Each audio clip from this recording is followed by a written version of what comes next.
Já, ég ætlaði nú eiginlega að vera með svona nokkurs konar hugvekju.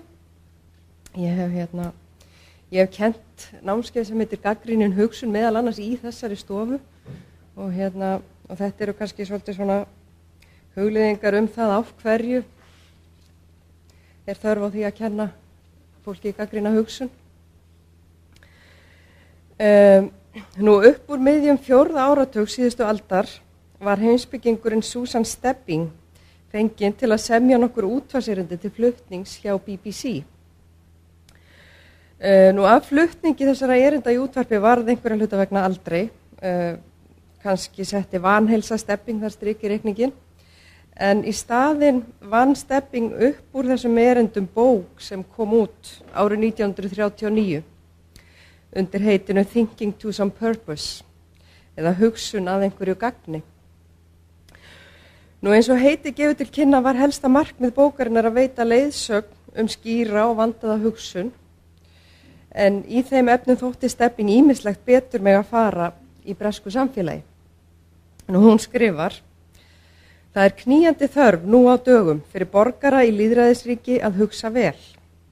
Prentfrelsi og frelsi þingsins nægja ekki. Vandi okkar stafar að hluta til af okkar eigin heimsku, að hluta til af hagnýtingu þessarar heimsku og að hluta til af okkar eigin fordómum og persónulegu löngunum. Nú í bókinni kemur Stebbing inn á ýmis atriði varða góða hugsun, en meðal annars kynnir hún til sögunar það sem hún kallar potted thinking eða hugsanir á dósum. Og þær segir hún: Fáar sannar staðhæfingar flókið ástand hægt að túlka með einni setningu. Við föllum auðveldlega í þá gryfju að samþykkja samþjappaðar staðhæfingar sem spara okkur fyrirhöfnina við að hugsa. Þessum samþjöppuðum og þar með ófullkomnu staðhæfingum líkir Stebbing við dósakjöt sem hefur verið soðið niður og þar með tapað ýmsum mikilvægum næringarefnum. Dósakjötið getur vissulega haft sína kosti, verið þægilegt í notkun og auðvelt að grípa til þess, en það hefur ekki sama næringargildi og ferskt kjöt. Þar að auki lykilatriði að dósakjötið eigið að vera brúklegt sé unnið úr raunverulegu fersku kjöti. Hið sama gildir hugsanir á dósum. Þótt að geti stundum verið ástæði til að stytta sér leið í hugsun og einfalda hlutina, þá þurfa slíkar hugsanir að eiga uppruna sinn í almennilegum hugsunum sem hugsaðar hafa verið til enda. Stebbing segir svo: Ekki skal halda í dósahugsun þegar aðstæður hafa breyst og nýjir þættir komið til sögunar. Við ættum ekki að láta ávana í hugsun okkar, loka hugum okkar eða reiða okkur á slagorð til að spara okkur vinnuna við að hugsa. Vítamín eru nauðsynleg fyrir vöxt líkama okkar. Gagnrýnin yfirheyrsla dósahugsana okkar nauðsynleg til að þroska getu okkar til að hugsa að einhverju gagni.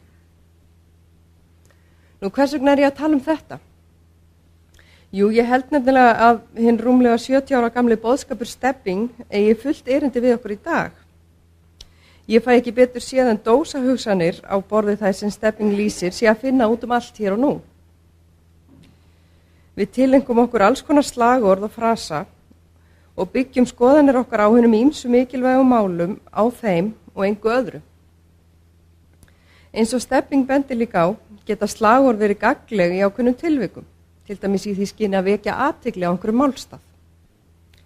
En þegar skoðanamyndun byggð á slagorðunum einum saman, án þess að kafað sé dýpra, skortir nú eitthvað á hugsunina.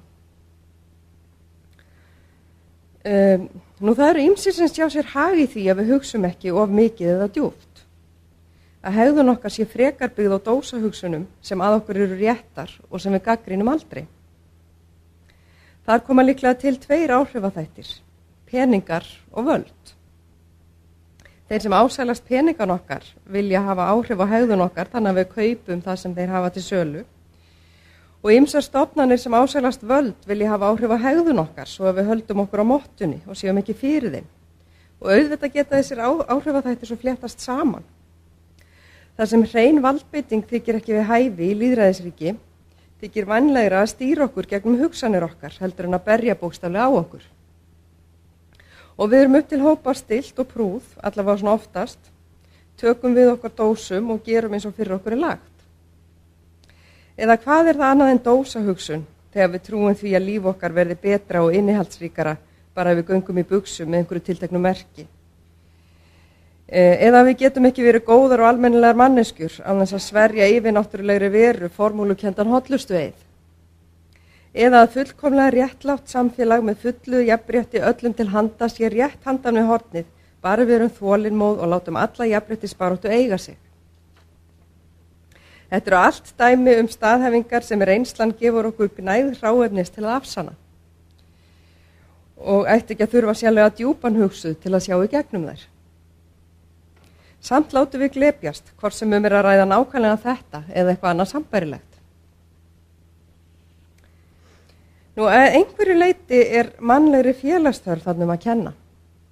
Við viljum, allavega langflest, búa í samfélagi með öðrum manneskjum og til þess þarf okkur að linda sæmilega vel við þær. Hjá flestum okkar eru fyrstu viðbrögðin að vilja þóknast öðru fólki fremur en lenda upp á kant við það. Og vissulega má segja að þetta sé svona í það heila kostur. Að minnsta kosti eru samskipti heldur flóknari ef við værum öllum stundum við öll tækifæri með gaggrínina skrúfaða upp í hæstu stillingu og værum með sífelldar aðfinnslur við samferðafólk okkar.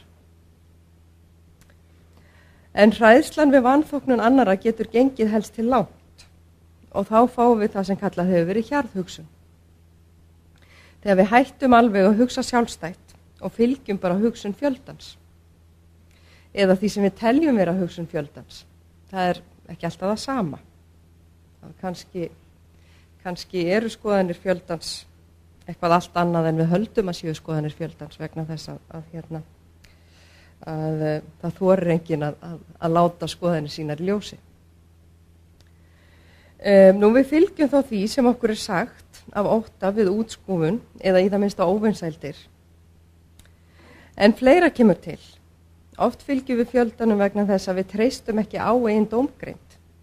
Lítum svo á að fjöldin hljóta hafa rétt fyrir sér og teljum því ástæðulaust að fara að gera athugasemdir við það. Eða kannski viljum við bara halda friðinn.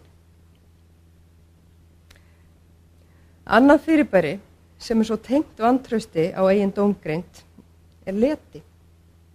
Traustri dómgreind þarf að fylgja þekking á málefnunum og til að öðlast hana þarf að gefa sér tíma til að kynna sér málin og ekki síður til að velta þeim fyrir sér, hugsa þau. Stundum nennum við því hreinlega ekki. Andleg leti og hvatar til hjarðhugsunar hafa gagnverkandi áhrif hvert á annað. Við nennum ekki að setja okkur almennlega inn í málin, höfum fyrir vikið ekkert vit á umræðuefninu, látum eiga sig að mynda okkur sjálfstæða skoðun og tökum bara undum í fjöldanum. Þarna sem sagt hvetur letin til hjarðhugsunar. Á hinn bóginn hlýtur það að vera þannig að ef við erum hrædd við að setja fram sjálfstæðar skoðanir eða jafnvel treystum okkur ekki til að mynda þær, þá venjum við okkur ekki á að ígrunda hlutina, heldur temjum okkur bara að láta mata okkur. Líðum áfram í leti vímu. Mötunin ábyrjandi í þessu tæknivædda upplýsingasamfélagi sem við lifum í núna. Við fáum snyrtilega upplýsingapakka í notendavænum umbúðum og gleypum. Oftast aðeins að velta því fyrir okkur að einhver manneskja, jafn brigðul og við sjálf, hafi þarna á hinum endanum sett saman upplýsingapakkan eftir að hafa valið innihaldans og þá hafnað ýmsu öðru í leiðinni, dregið ályktanir og ákveðið hvernig þetta skyldi sett saman. Og við venjumst því að svona eigi þetta bara að vera og kvörtum ef hnökrar verða á mötunarþjónustunni eða ef að mötunartrógin ekki nógu þægilega staðsett.